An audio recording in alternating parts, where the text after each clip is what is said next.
Good afternoon, fellow option traders. This is Jeff. Here's an idea for an earnings play on F5 Networks, which is their earnings are Wednesday. Today is Monday. Their earnings are Wednesday the 18th. Today is Monday the 16th. You'll have plenty of time to think about this. You'll have plenty of time to make adjustments to the actual entry, and you can enter this, I would think, up to practically the close on Wednesday, because their earnings are after the market closes. But you don't want to wait too long, because volatility can affect you actually in either direction.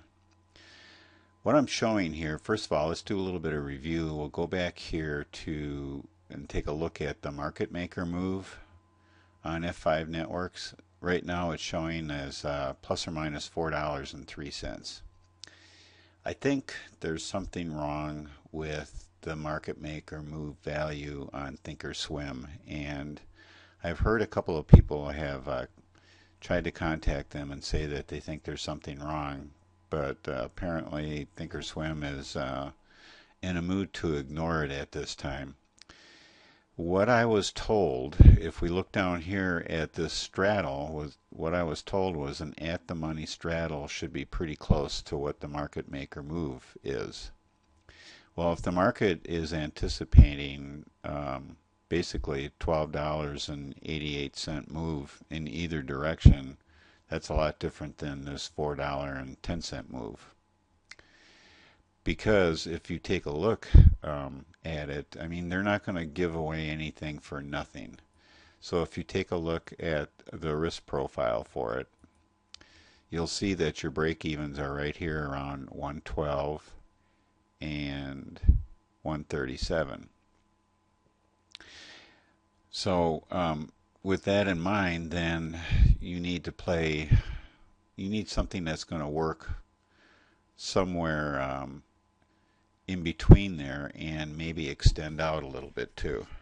So here's what I thought up, and actually I have one open right now on Intuitive Surgical very similar to this. First thing I did was I took that $12.88 from the current price and set these two lines here, which show here that they are locked, which is a while ago. Things may have changed since then, but it was a while ago, and this shows you the market maker move. Somewhere in between here is what I'm anticipating the stock will move after their earnings announcement. So you construct the iron condor with the short strikes basically at these prices here for the move, the anticipated move. And it is an iron condor. I just have I broke it up into two credit spreads because I may want to leg in on this. Legging in meaning, depending on how the stock is moving over the next couple of days, I may want to open up one leg. Like if the stock drops down, I may want to move this leg here down, and then the next day, or then it moves back up, and I could possibly move this leg up another strike. So that's why I just have it broken up into two. It gives me a little bit better control.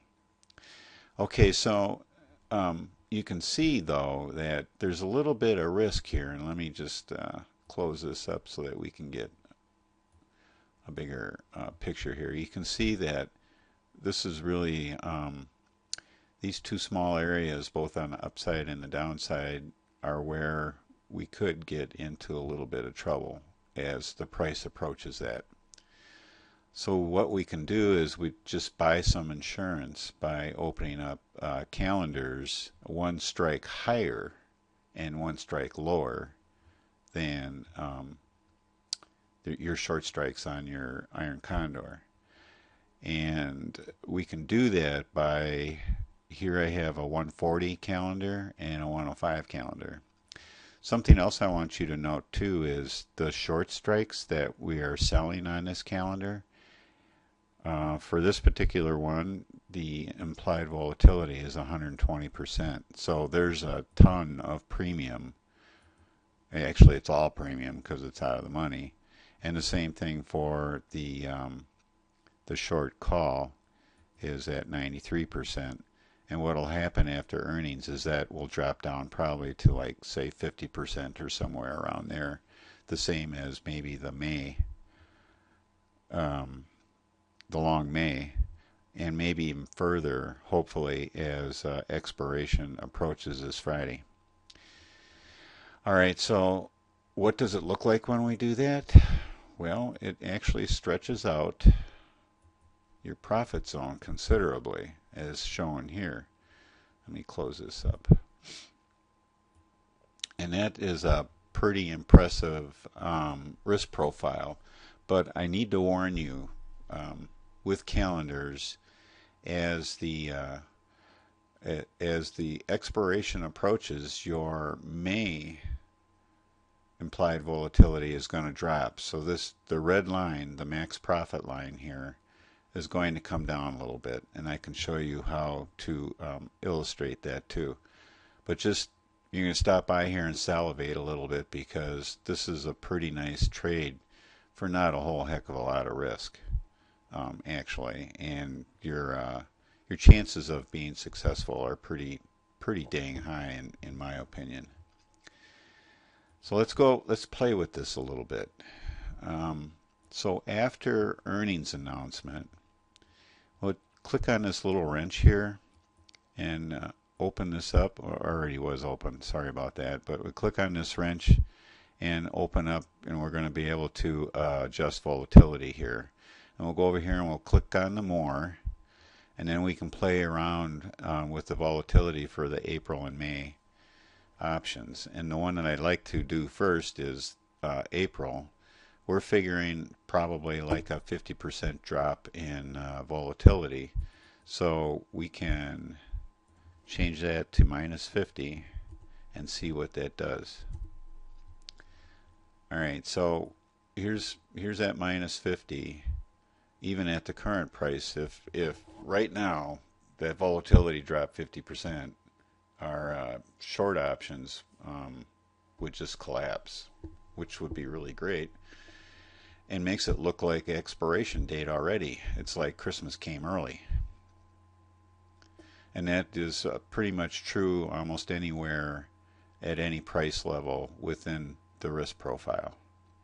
But it might be that the May options may also drop a little bit. So what happens when the Mays drop? Let's say they drop 10%, because right now they're at, 50, 60.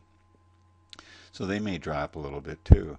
And if that happens, this is where you hear the term volatility collapse on a calendar, and now you can see that the red line has come down quite a bit. Well, not quite a bit, but enough. But still, the trade is still profitable. You're still going to make a couple $100, maybe as much as $400, depending on where this price lands here. So how can anybody really complain about that just by holding until expiration? The other good thing about doing the calendars, let's say that let's just shut this off. Let's say the stock drops down to our put calendar strike price. So let's uncheck all these boxes here. Okay, so now you can see that we currently have, let's say, the price of F5 Networks drops down to $104, and it hangs around here, and eventually, as we approach expiration, the short April put is going to drop. The premium's going to drop on it, and we may be able to capitalize on that and buy it back. And then this is a weekly expiration stock, so we have 4 or 5 more expirations that we could short against that May long put that we have. So the advantage of a calendar trade, provided the stock hangs around your strike price, is that you can continue to write those short options at that strike until you get to the actual expiration of your long. I hope you get what I mean by that. But there's been a lot of articles written about that particular feature. So that's what I'm thinking of putting on for F5 networks.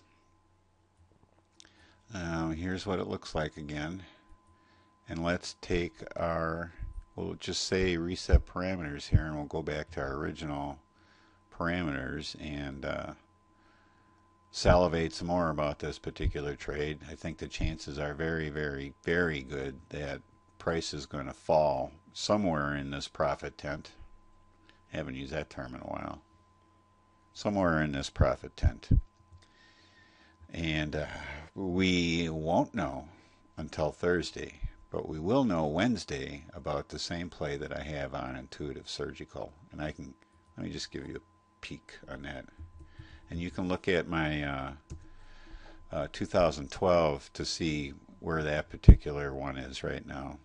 So you can see that, right? I opened this morning and it's up $73. You can see that right here. And that's actual real live right now. So pretty happy with that one. All right, that's it for this video. Thanks everybody. I hope this gave you some more ideas, all ideas that have been coming to me lately. Something clicked, I guess. I don't know, but these things have been coming to me lately. And trade along in your paper account. See if it works for you too. And make sure you understand what's going on. All right, thanks a lot for your time. Have a great day and happy trading.